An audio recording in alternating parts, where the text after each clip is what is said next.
करूं सप्रेम प्रणव, अशुभ हरन मंगल करण, धनीश देव चंद्र वीना, श्री प्राणनाथ निज मूलपति, श्री मिराज सुना, तेज कुंवरी श्यामा युगल को, पल पल करूं प्रणाम,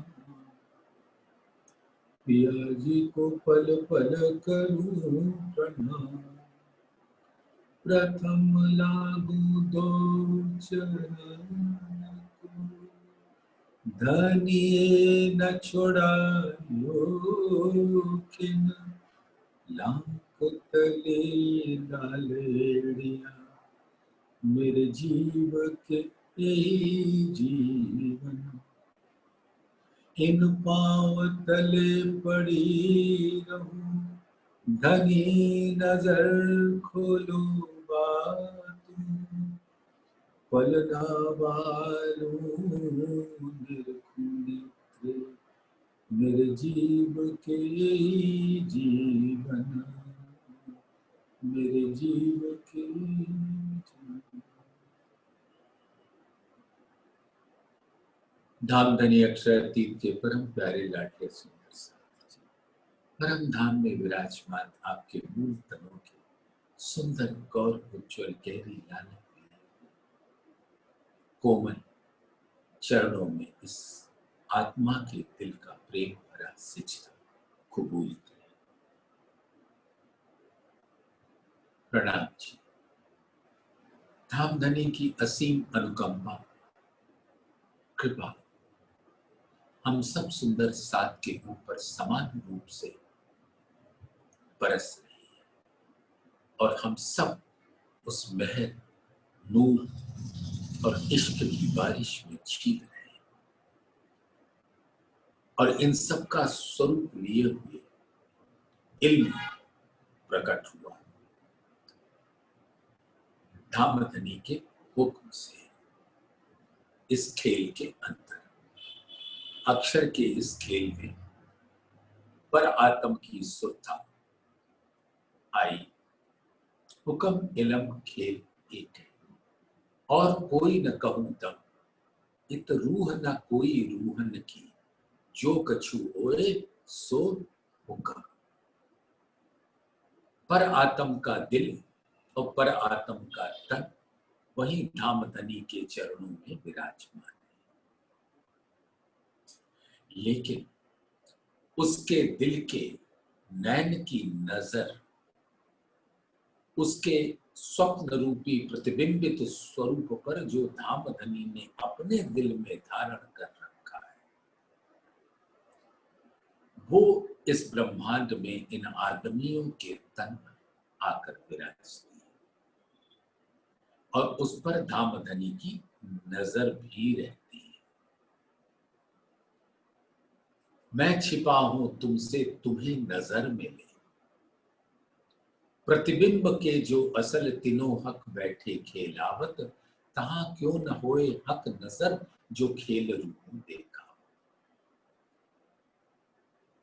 तो यहां पर आत्मा का वो स्वरूप जो पर आत्म का प्रतिबिंबित स्वरूप है, प्रतिबिंबित तन है, प्रतिबिंबित दिल है, उसको लेकर धामधनी का हुक्म इन तनों पर, इन जिनको आदमी कहते हैं, मानव तन के अंदर विराजे। और यहां पर मूल में धामधनी ने दिल में लिया कि अब मैं अपनी पर आत्म को जो भी मैं चाहता था उसको दिखाऊं, यानी एक अर्श की बादशाही और एक वाहिदत का इश्क। अर्श की बादशाही यानी कि परम धाम के सर्रे सर्रे में धामधनी का नूर है और धामधनी का दिल है। सारे आकार परम धाम के नूरी तन है, यानी धामधनी के दिल के प्रकट स्वरूप है। और सबके अंदर धामधनी का दिल ही लहराता है। ये इसी को कहते हैं अर्श की बादशाही, यानी अर्श के जर्रे जर्रे में हक बसते हैं तो उन्हीं का साम्राज्य है। बादशाही यानी साम्राज्य। तो बादशाही कहने का तात्पर्य है, लेकिन सारे परम धाम के 25 पक्ष हों या ब्रह्म सृष्टियां हों या हक हादी स्वयं हो, सब धामधनी के दिल यानी वाहिद यानी मूल अद्वैत अपने जमाली के अनंत गुणों के साथ धामधनी के मुख पर प्रकट होते हैं और वही नूर का सागर होता है और उसकी हर किरणों से अनंत रूप धारण हो जाते हैं। इसलिए उसको कहते हैं अर्श की बादशाह।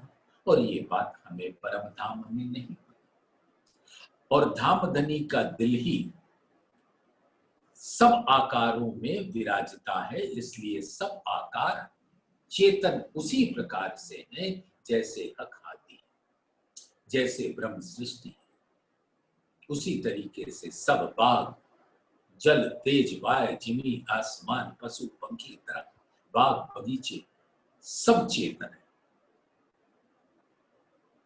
वस्त्र और आभूषण सब चेतन है।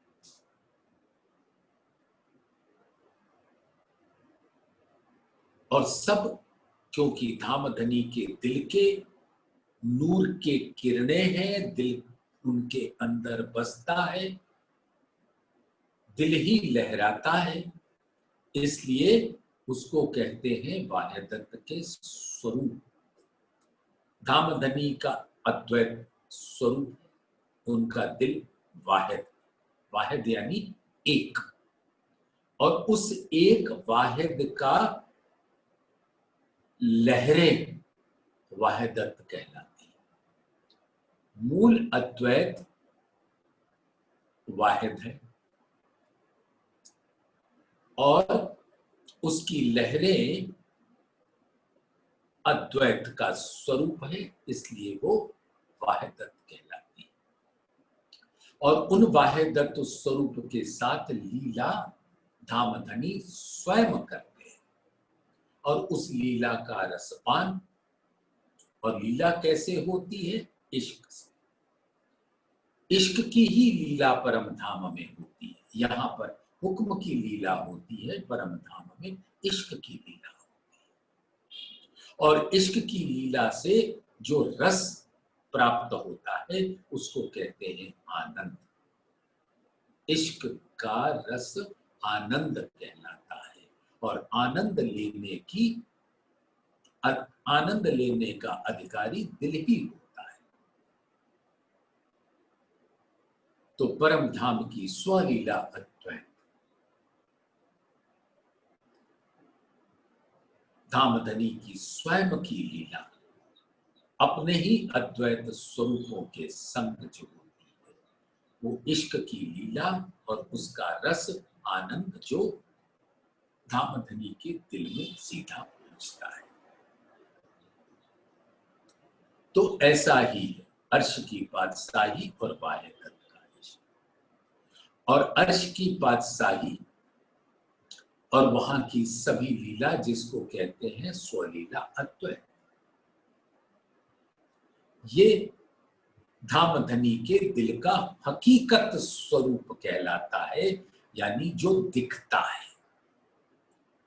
जिन तनों से लीला होती है वो हकीकत का स्वरूप कहलाता है। हकीकत के मतलब ही होता है यथार्थ, यानी जो दिखता हो।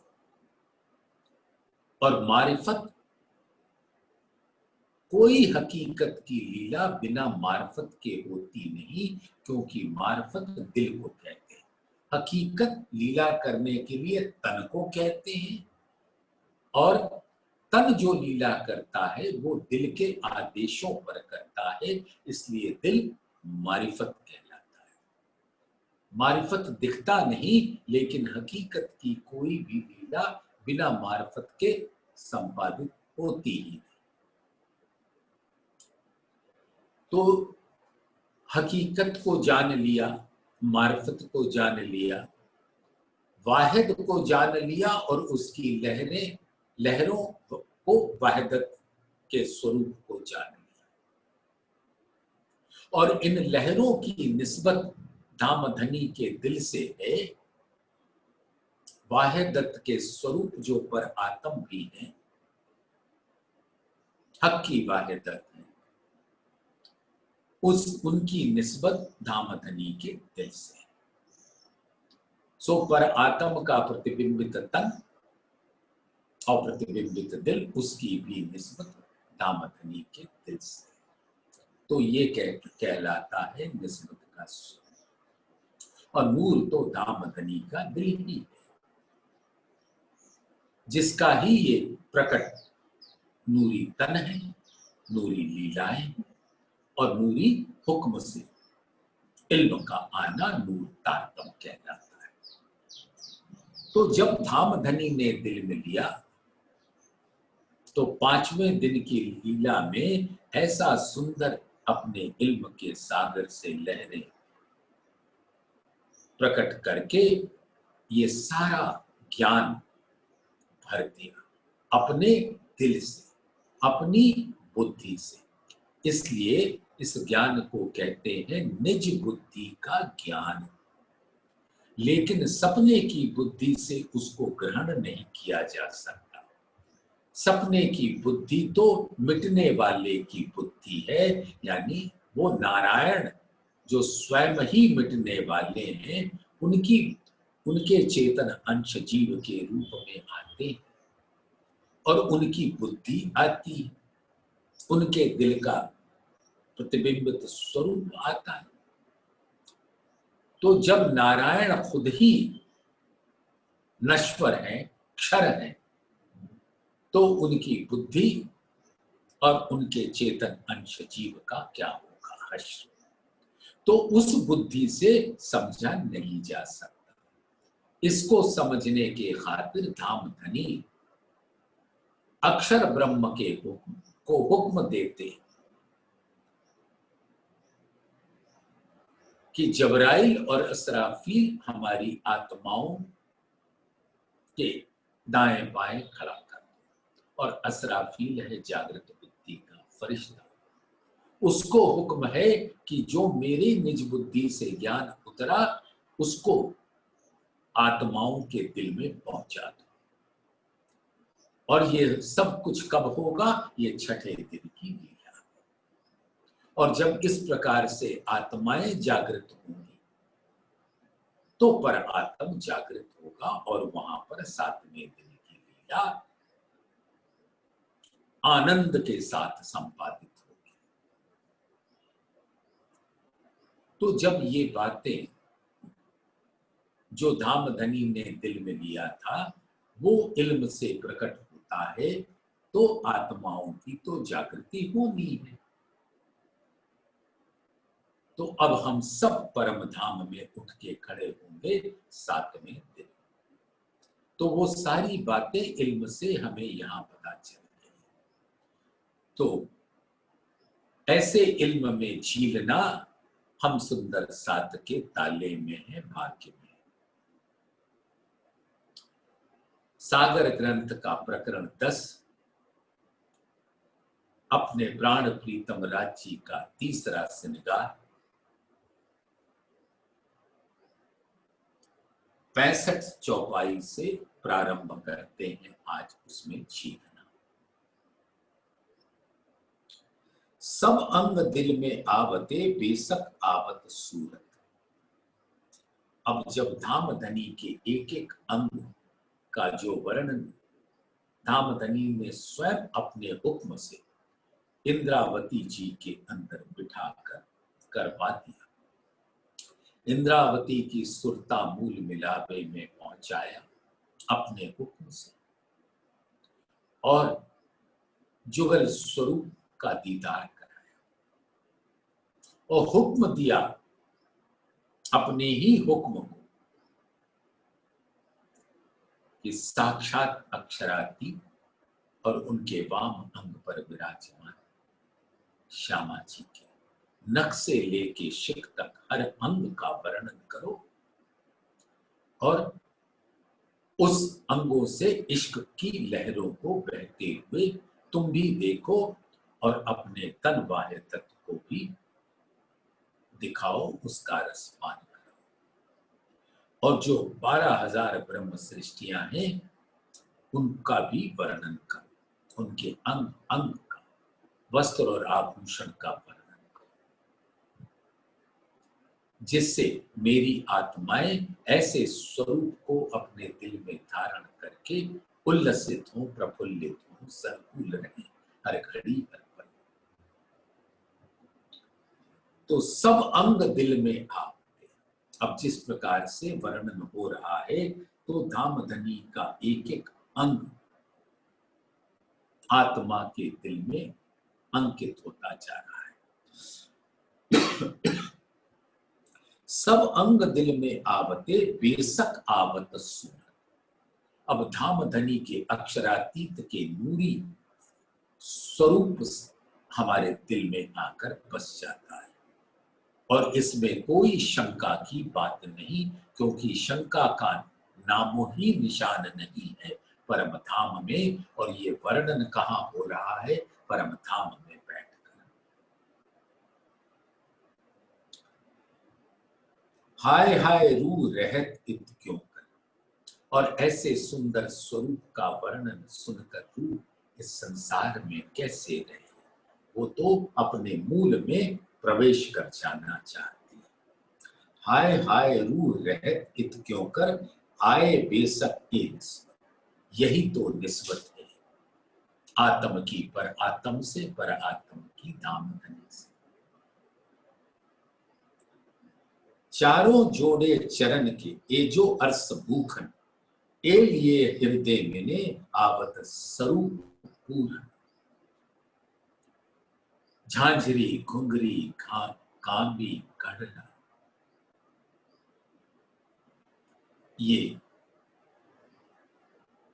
धामधनी के दोनों चरणों में इन चारों आभूषणों के जोड़े विराजमान है। ऐसे ही श्यामा जी के चरणों। और जिसने अपने दिल के अंदर इस आभूषणों को बसा लिया, और आभूषण किसका स्वरूप है? धामधनी के दिल का ही नूर अंग है और चेतन स्वरूप है और आत्मा है। परम धाम में आप और हम अपने चितवन के द्वारा या इल्म के द्वारा जैसे भी देखें, हर स्वरूप आत्मा का है। और आत्मा क्या है? हक की बाह्य तत्व है। तो अर्थ में जो कछु सो सब बाह्य तत्व के माए, जरा एक बिना बाह्य तत्व सो तो कछुए ना है। तो वो सब स्वरूप बाह्य तत्व के, इसलिए सबकी निस्बत धामधनी के दिल से है। और जब इस निस्बत की पहचान आत्मा यहां कर लेती है, तब उसके अंदर अहम मेव जात्या धाम का, कि मैं धाम की अंगना हूं।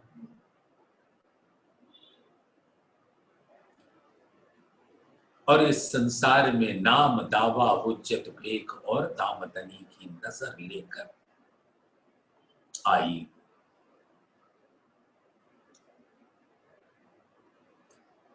तो जब ऐसे चरण के आभूषण जो आत्मस्वरूप है, वो टखने को काड़ो अंग से पिंडली तक के बीच का जो अंग है, उसके चारों तरफ घेर कर बैठी, और हर अंग धामधनी का सौंदर्य का स्वरूप है, आत्मा है। तो हर अंग को घेर कर आभूषण बैठे, तो आभूषण और अंग में कोई फर्क नहीं, दोनों अरस परस हो गए। तो चारों जोड़े चरण के ये जो अर्स भूखन ए लिए हृदय मिने आवत स्वरूप पूरन। और जब ये चारों जोड़े चरण के जब दिल में आ जाते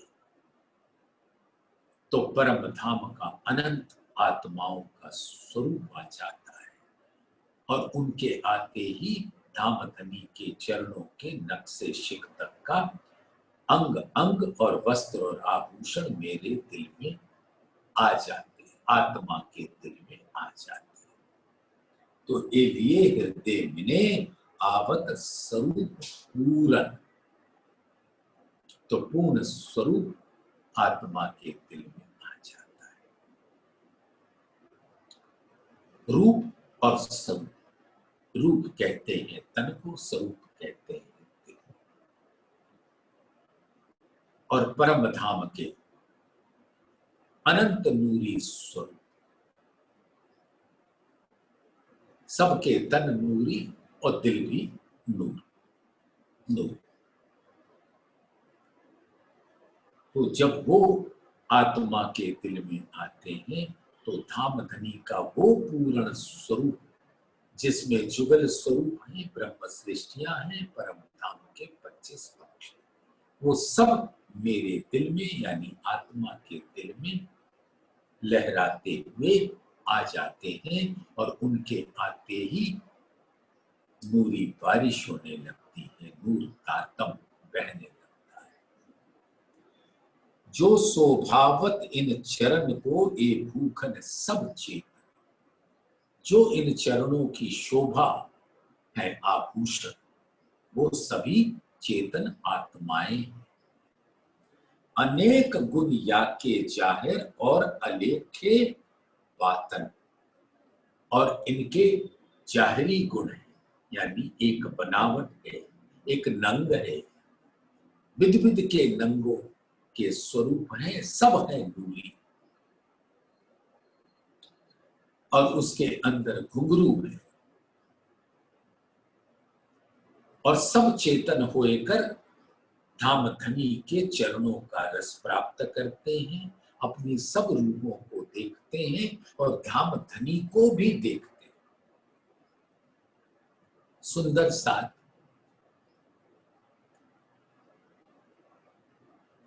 सागर ही श्रृंगार ग्रंथ प्रकरण 26 कदाचित चौपाई 6 या 7 है।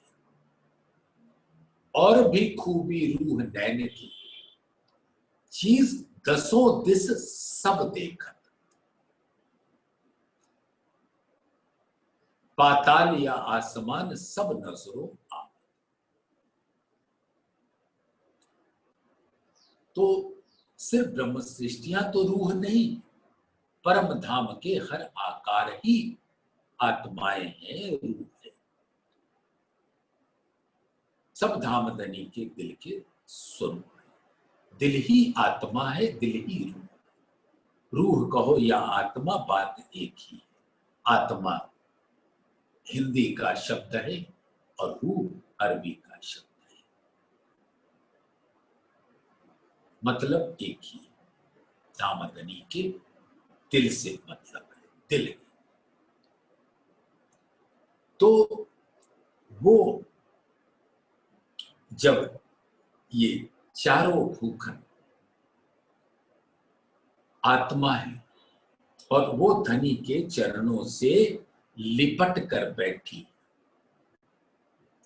तो लिपट कर बैठी तो आप सोच सकते हो कदाचित कि वो जब चरणों से लिपटी है तो धामधनी के मुखार विंद को कैसे देखें।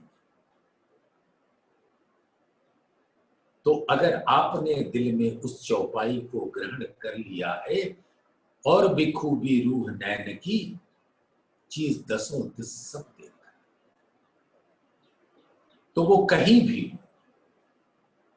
दूर हो नजीक हो,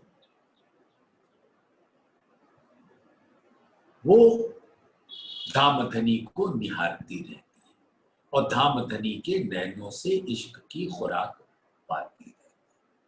ये तो लीला में कह देते हैं कि सुबह 6 बजे सब फौज आ जाती है चांदनी चौक में और धामधनी अपनी श्यामा जी को बाएं वाम अंग उनके वहां खड़े होकर तेजी भोम की पड़साल से सबको मुजराते हुए दर्शन देते हैं और सब उनके नैनों से इश्क का रस पीकर उनका खुराक हो जाता है और फिर वो अपनी अपनी लीलाओं के लिए स्वतंत्र हो जाते हैं। लेकिन ये तो मात्र एक लीला है, वो कहीं भी रहे, हर स्वरूप धामधनी का स्वरूप और धामधनी के नैनों से वो रस पान करते रहते हैं। महल हो, मंदिर हो, कोठड़ी हो, थंब हो, गलियां हो, मेहराबे हो, दरवाजे हो, सब धामधनी का स्वरूप है, आत्म स्वरूप, और सब धामधनी के नैनों से इश्क की खुराक हर घड़ी हर पल पीते रहते। ऐसा नहीं कि सुबह 6 बजे आ गए तो अब अगले दिन 6 बजे। सोचो अगर परम धाम के हर स्वरूप ऐसा कर सकते तो यहां पर आत्माएं क्यों नहीं कर सकती कि उनके दिल में हमेशा धामधनी का स्वरूप बसा रहे। मानो उनका स्वरूप बसा हो तो उनके नैनों से इश्क का रस का पान करते हैं। बस यही तो आत्माओं का खुराक है, धाम है, जीवन है। परम धाम में भी धामधनी के नैनों से नैन मिले रहे, ये रूहों का जीवन है। ऐसे ही आत्माओं का भी नैन धामधनी के नैनों से मिले रहे तो ये आत्माओं का जीवन है। तो इस प्रकार से जो शोभावत इन चरण को, जो इन चरणों की शोभा है, यानी वो भी अंग स्वरूप आत्माएं हैं और वो धामधनी के चरणों का सौंदर्य का स्वरूप है। ये भूखन सब चेतन और ये सभी चेतन हैं, अनेक गुण याके जाए, उसकी बनावट है, उसके नग है, उसकी सुंदरता है। वो एक जाहिरी रूप में झांझरी कहो, घुंगरी कहो, कांबी कहो, कड़ना कहो, ये सब धामधनी के मूल अंग है, आत्मा है। और अलेखे बातन, और बातन गुण उनके ये हैं जो दिखते नहीं लेकिन हर आभूषण बड़े प्यार से धामधनी के नैनों से नैना मिलाकर उनके नैनों से इश्क के रस का पान करते रहते हैं। रस का पान कर रहे हैं इश्क का, वो दिखता नहीं। जो न दिखे वो मार्फत का रस है और जो दिखता है वो हकीकत का रस है। तो जो जाहिरी है वो हकीकत स्वरूप है आभूषणों का, और वो रस का पान इश्क का कर रहे हैं, वो बातुनी भेद है, मार्फत का स्वरूप, मार्फत का रस है। तो टखनों से लगे हैं तो टखनों उस अंग का रस पी रहे हैं, तो वो हकीकत का रस पान हो रहा है। और नैनों से नैना मिलकर इश्क का रस पी रहे हैं, वो मार्फत का रस पान हो रहा है। चारों जोड़े चरण के नंग नरम ज्योत अतंत। अब नूर की जो गुण है वो तो को शीतलता, चैतन्यता, कोमलता, सुगंध, माधुर्यता होता ही है। तो इस चारों जोड़े चरण में जितने नग हैं वो अति कोमल है, नूरी है, और उसकी शोभा अनंत है और उसके अंदर सुगंध भी अनंत है। नंग नरम ज्योत अतंत और अतंत खुशबोए, ए भूखन चरणों शोभित, और ये सारे नूर के सौंदर्य के गुण लेकर चरणों को शोभायमान कर रहे हैं। वाणी चित चाही बोलत सोए, अब ये घुंघरू भी बोल रहे हैं, धामधनी के गुण गा रहे हैं, इश्क का गुणगान कर रहे हैं, उनके सौंदर्य का रसपान करके उसका बयान कर रहे हैं और अपने दिल की प्रफुल्लता धामधनी को दर्शा रहे हैं अपने वाणी से। घुंघरू जब बजता है तो उसके अंदर से संगीत में ऐसी ध्वनि निकलती है कि धामधनी स्वयं अपनी ही रूह रूपी झांझरी घुंघरी कांबी कड़ला पर फिदा हो जाती है। गौर चरण अति शोभित, और चरण कमल तो अत्यंत गौर रंग का है, उज्ज्वल है, गहरी लालक लिए हुए प्रेम के रस से भरपूर है। गौर चरण अति शोभित, और उसकी शोभा का बयान शब्दों में, यहाँ के शब्दों में नहीं हो सकता। वो तो चितवन के द्वारा दिल में लिया जाता है। और श्रृंगार भूखन शोभित, और ऐसे आभूषण से जो अंगों का श्रृंगार होता है, ये अंग संग न्यारे न कबहूं अति बारीक समझत। ये बारीक बात है कि कभी झांझरी घुंघरी कांबी कड़ला जो अंगों की ही शोभा है, वो उन अंगों से कभी न्यारी नहीं होती। तो जब ये चारों जोड़े चरण कमल के जो चेतन है, भूखन है, और वो धामधनी के चरणों से न्यारे नहीं होते, तो सुंदर साथ हमारी भी निस्बत इन चरणों से। ये चरण निमक ना छोड़िए, राखिए माहे नैनन, ए निस्बत हक अर्स की मेरे जीव के एक जीव। तो हम कैसे इन चरणों से अलग हो सकते हैं? ये दर्द तो आ जाए सुंदर साथ की, जब वो आभूषण धामधनी के चरणों को नहीं छोड़ते, और वो भी मेरे ही वाहिदत्त के स्वरूप हैं, तो हम कैसे छोड़ सकते?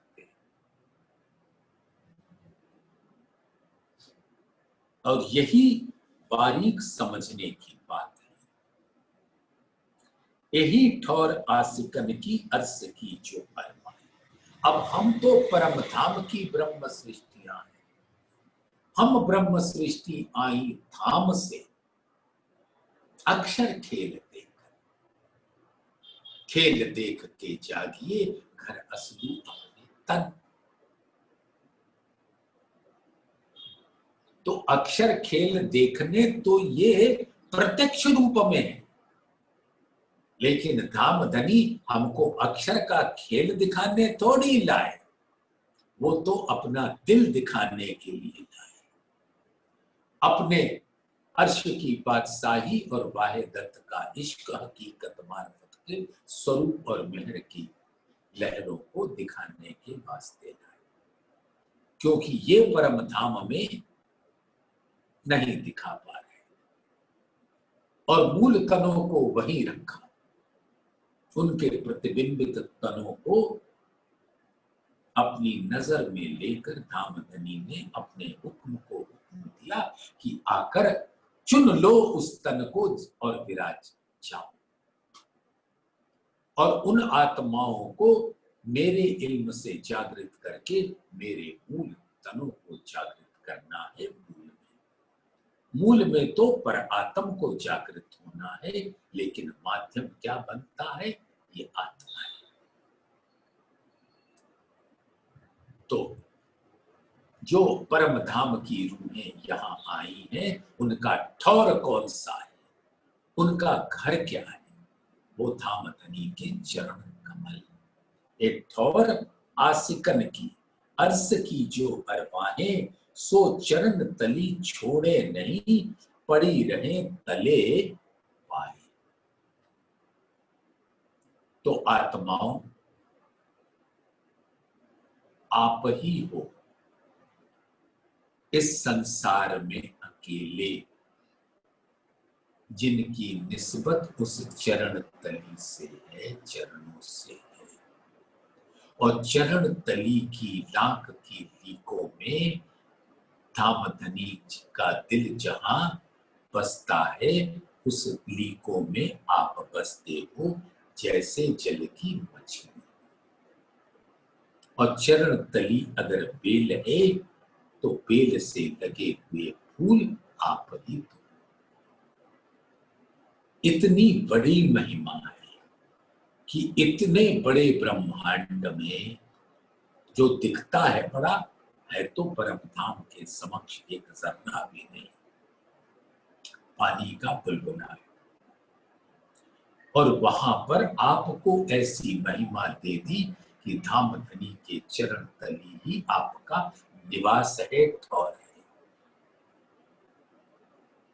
तो जो धामधनी के आशिक रूहे हैं, उनका ठौर वहां है। यही यही ठौर आशिकन की अर्श की जो अरवाहें, सो चरण तली छोड़े नहीं, पड़ी रहे तले पाए। अर्श रूहे आशिक इनकी, जिन पायो पूरन दाव, ठौर न और रूहन को, जाको लगे कलेजे घाव। और जो परम धाम की रूहें हैं, जो इन चरणों की आशिक है, उनके दिल पर चरण कमल प्यार से विराजता है। ठौर न और रूहन, और रूहों को इन चरणों के अलावे कहीं ठौर नहीं। जाको लगे कलेजे खाओ, जिनको इस इल्म से अपने मूल का पता लगता है और धामधनी के सुंदर स्वरूप का पता लगता है, तो उनका दिल घायल हो जाता है। कई रंग नंग वस्त्र भूखन, चढ़ी आकाश ज्योत लहर, जो ज्योत नख चरण की, मानो चीर निकसी नहर। तो वस्त्र और आभूषणों के जितने रंग है, नूरी रंग नूरी नंग, उसकी जो तेज है, ज्योति है, उसकी लहरें आकाश तक जाती। धामधनी के अंग अंग का नूर, वस्त्र और आभूषणों का नूर, सब आकाश में लहराता है।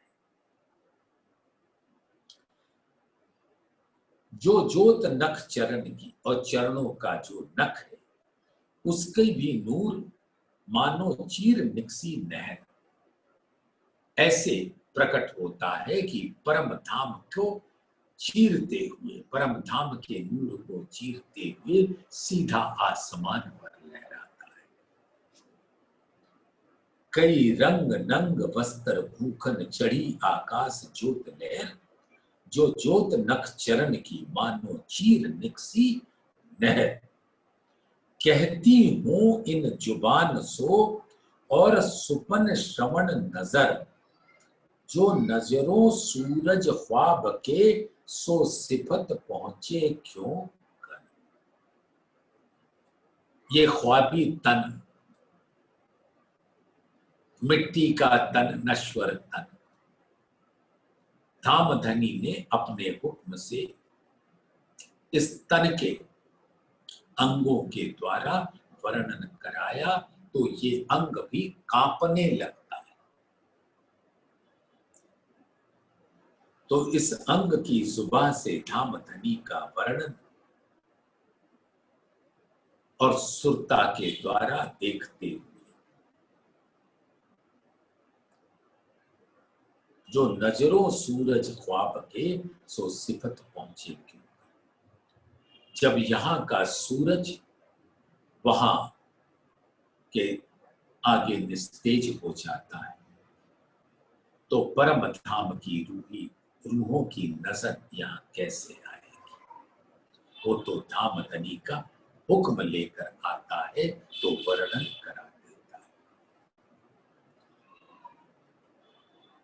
कट चीन झलके दावन, बैठ गई अंग पर, कई रंग नंग इजार में सो आवत जाहिर नजर।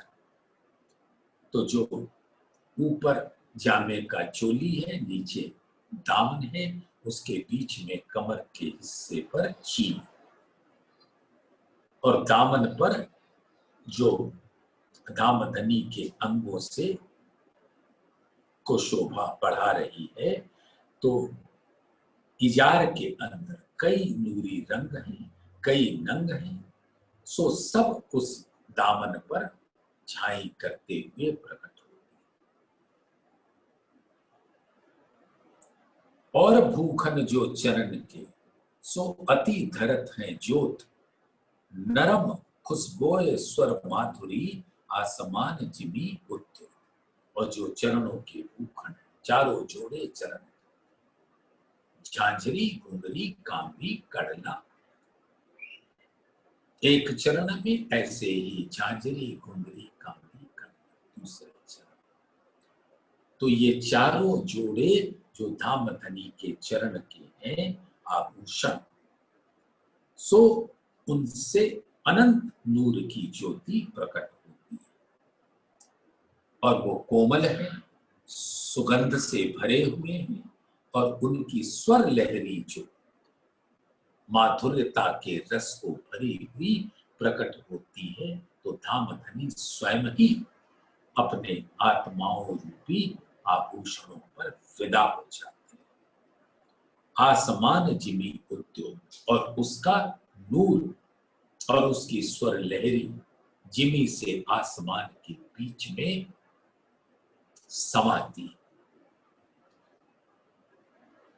नरम खुशबोए स्वर माधुरी आसमान जिमी उद्योग, और उसकी जो स्वर लहरी है माधुर्यता के रस से भरी हुई, सुगंध से भरी हुई, वो आसमान और जिमी के बीच में परम धाम के 25 पक्षों को सुनाई पड़ती है। आसमान को, जिमी को सुनाई पड़ती है, और सब लालायित होते हैं उस स्वर लहरी को अपने दिल में धारण करने के लिए। पांव तली नरम उज्जल, लीके एड़ी लाख लाल, ये रूह आसिक से क्यों छूटनी, एक कदम नूर जमाल। अब दामदनी के चरण तली अति उज्ज्वल है, कोमल है, और उसकी लाख में जो लाल तली की लाख में जो लीके हैं, एड़ी है, आशिक रूहों से ना लाख छूटे, ना लीके छूटे, ना एड़ी छूटे, ना तली छूटे। एक क्योंकि ये कदम उनके प्राण प्रीतम नूर जमाल के। और सुंदर साथ जब चरणों के आभूषण नहीं छोड़ते, तो हम और आप उसको कैसे छोड़ते। तली हथेली हाथ पांव की, चरणों की तली और हस्त कमल की हथेली लाल हैं और उज्ज्वल हैं, गोरे, और 20 अंगुलियां नरम पतली, 10 अंगुलियां चरणों की और 10 अंगुलियां हस्त कमल की, 20 अंगुलियां अति कोमल हैं, पतली और नाजुक है, नख नरम निर्मल। और जो इन अंगुलियों के नख हैं वो अति कोमल हैं, स्वच्छ है, उज्ज्वल है। काड़े कोमल हाथ पांव के, फने पीड़ी अंग माफक, उज्जवल अति शोभा लिए, ये सूरत शोभा नित हक। जो एड़ी के ऊपर और टखने के नीचे अंग है वो काड़ो अंग कहलाता है, जहां आभूषण का कड़ी जो होती है, कड़ला बोलते हैं, कड़ी कहते हैं, वो वहां पर शोभायमान होती है। तो काड़े कोमल हाथ पांव के, और हाथ में जो हथेली और पंजा है और इधर कलाई है, उसके जोड़ के स्थान को जहां कड़ी आती है उसको काड़ो अंग कहते हैं। काड़े कोमल हाथ पांव की, और वो अति कोमल है। फने पीड़ी अंग माफक, तो जो चरण तली के ऊपर वाला हिस्सा है वो फना कहलाता है। हथेली पे जो ऊपर वाला हिस्सा है वो पंजा कहलाता है, पहुंचा कहलाता है। और पीड़ी टखने के ऊपर जो पिंडली है, वो सारे अंग धामधनी के सौंदर्य के अंग है। उज्जवल अति शोभा लिए ए सूरत शोभा नित हक, और ऐसे उज्जवल है, अनंत शोभा को धारण किए, नूरी शोभा को धारण किए हुए है। और ऐसे अखंड शाश्वत स्वरूप को जो धामधनी का है, हर आत्मा अपने दिल में बसाना चाहता। रंग रस इंद्री नौतन, चढ़ता अंग नौतन, तेज ज्योत शोभा नौतन, नौतन चढ़ता ज्योत। नूतन, नया, तो जो धामधनी के अंगों के इंद्रिय है, उसका जो रंग है, रस है, वो नूतन है, नौतन है। हमेशा उसका नूर अत्यंत रंगों के साथ प्रकट होता है, इसलिए हमेशा नया ही दिखता है। और हर अंग नया दिखता है। तेज ज्योत शोभा नौतन, और उसका स्वरूप भी नया नया दिखता है, क्योंकि हर अंग नूर का है, और नूर के अंदर अनंत किरणें हैं, और हर किरण में अनंत लहरें हैं, और हर लहर में अनंत तरंगे हैं। तो किरणें अनंत, लहरें अनंत, तरंगे अनंत, तो इन सबका गुणांक जो होता है वो अनंत ही होता है। और वो सारे नूर कभी किसी रंग का, कभी कोई रस बिखेरते हुए, इसलिए हर अंग हमेशा नया दिखता है, नौतन दिखता है। नौतन चढ़ता जोवन, और नूर तो अपनी अनंत आभा के साथ प्रकट होता है।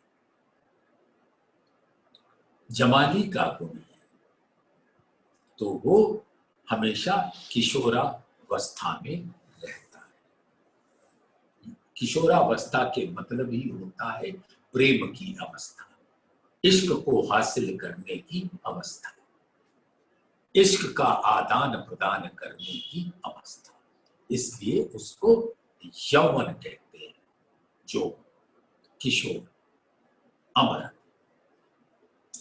छब फब मुख सनकूल, चढ़ती कला देखाए, कायम अंग अर्श के सब चढ़ता नजरों आए। तो धामधनी के मुखार बिंद की छवि, वो सब रूहों को प्रसन्नता, प्रफुल्लता पहुंचाती है। और चढ़ती कला देखा, उसके जो रंगों का स्वरूप है, जो नूरी है, वो हमेशा एक दूसरे से बढ़कर हमारे दिल को आनंदित करती रहती है। और वो सब अखंड स्वरूप परम धाम के हैं, यहाँ के शब्दों से परे हैं, न्यारे हैं।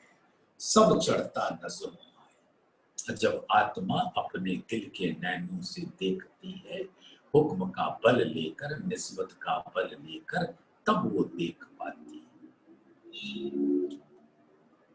ये अंग सब अर्श सके, और ये सब परम धाम के अंग है, यानी धामधनी के दिल के अंग है। अर्श वस्त्र भूखन, और परम धाम के ही स्वरूप है ये वस्त्र और आभूषण। अर्श जरे जवेर को सिफत ना पहुंचे सुख, तो परम धाम के जर यानी स्वर्ण, जवेरों का काम, सिफत ना पहुंचे सुख, यहाँ के शब्द उसकी महिमा गाने में असमर्थ है। सब अंग इश्क के गुण अंग इंद्री इश्क, शब्द न पहुंचे सिफत इन विद सूरत। अंग देखे जेते सूरत के सोते सारे इश्क सागर। तो धामधनी का हर अंग इश्क का है। जिसने धामधनी के नक्शे शिक तक के अंग अंग वस्त्र और आभूषण को अपने दिल में धारण कर लिया, उसको इश्क का रसपान हो गया। हम कहाँ मांगते फिरते हैं इतनी इश्क दे दो। धनी ने तो इल्म से अपने वो अंग प्रकट कर दिए, जिसको अगर आपने हमने दिल में लिया तो इश्क तो स्वतः ही आ गया। सब अंग इश्क के गुण अंग इंद्री इश्क, धामधनी के गुण यानी कि जमाली के गुण, प्रेम आनंद सौंदर्य एकत्व आभा कांति चमक छटा, उमंग उत्साह उल्लास ऊर्जा प्रफुल्लता शीतलता चैतन्यता कोमलता सुगंध माधुर्यता संगीत ज्योति कृपा, सब धामधनी के दिल के गुण हैं। और वो सारे गुण धामधनी के अंगों में होते हैं। हर अंग नूरी है। गुण अंग इंद्रिय रसना नैन रोम रोम इश्क का है। शब्द ना पहुंचे सिमर, और यहाँ के शब्द वर्णन नहीं कर सकते। यहाँ के शब्द आपको आपकी सुरता को वहां पहुंचाने में मददगार हो सकते, लेकिन वहां पहुंचने के बाद तो आपको अपने दिल से ही देखना होगा।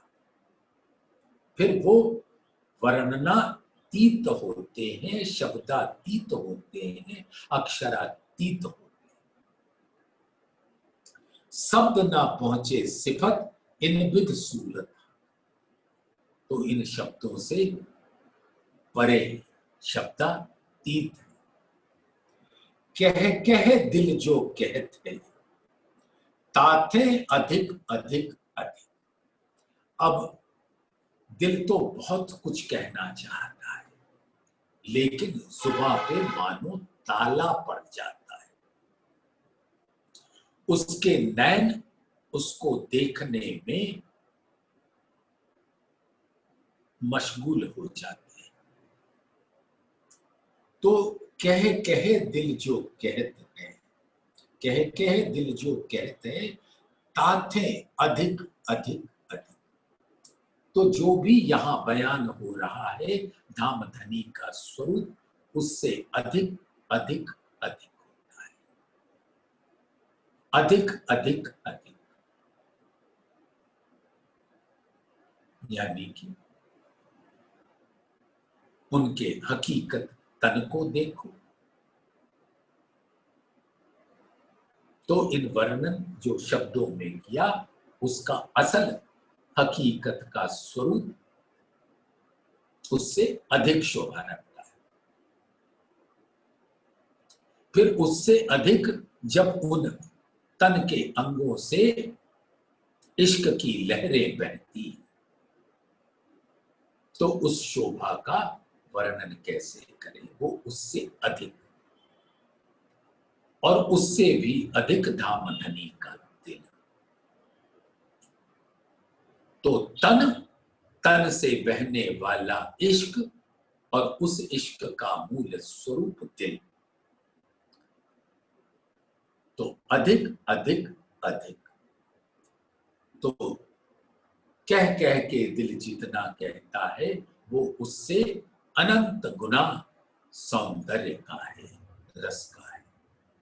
शोभा इश्क बका तन की ये मैं कह न सकूं रंजक। और धामधनी के ऐसे अखंड इश्क के तन का वर्णन मैं कह न सकूं, मैं कह न सकूं रट। अब मुझसे कहा नहीं जाता, इन हरफों के द्वारा अपनी सुरता धाम में ले जाओ और अखंड आनंद को प्राप्त करो। अब लग जानती अर्स के हेम नंग लेत मिलाए, पैदास भूखन इन विद वे पहनत है चित चाहे। तो अब तक मैं कि समझ रही थी कि ये नग हैं और यहां से उसका मिलान कर रहे थे और अपने चित्त में जैसा आता था वैसे मिलान कर रहे थे, लेकिन वो नग तो अर्श थे। उसका रंग भी नूरी, रस भी नूरी, आकार भी नूरी, बनावट भी नूरी।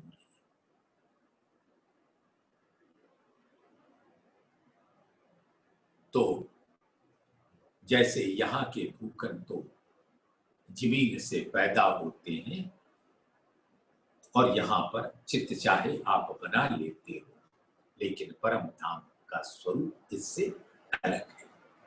एक ले दूजा मिला वहीं, तब तो गड़बड़ हो, सो तो अर्स में है नहीं, वाहिदत में नहीं दोए।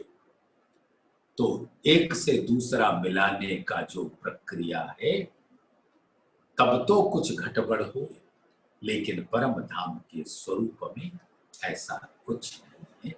सब वाहिदत के स्वरूप में एक तन, एक दिल, एक रूप, एक स्वरूप, एक रंग, एक रस। घड़े जड़े ना समारे, ना सांद मिलाई किन, दिल चाहे नंगों के असल वस्त्र या भूख।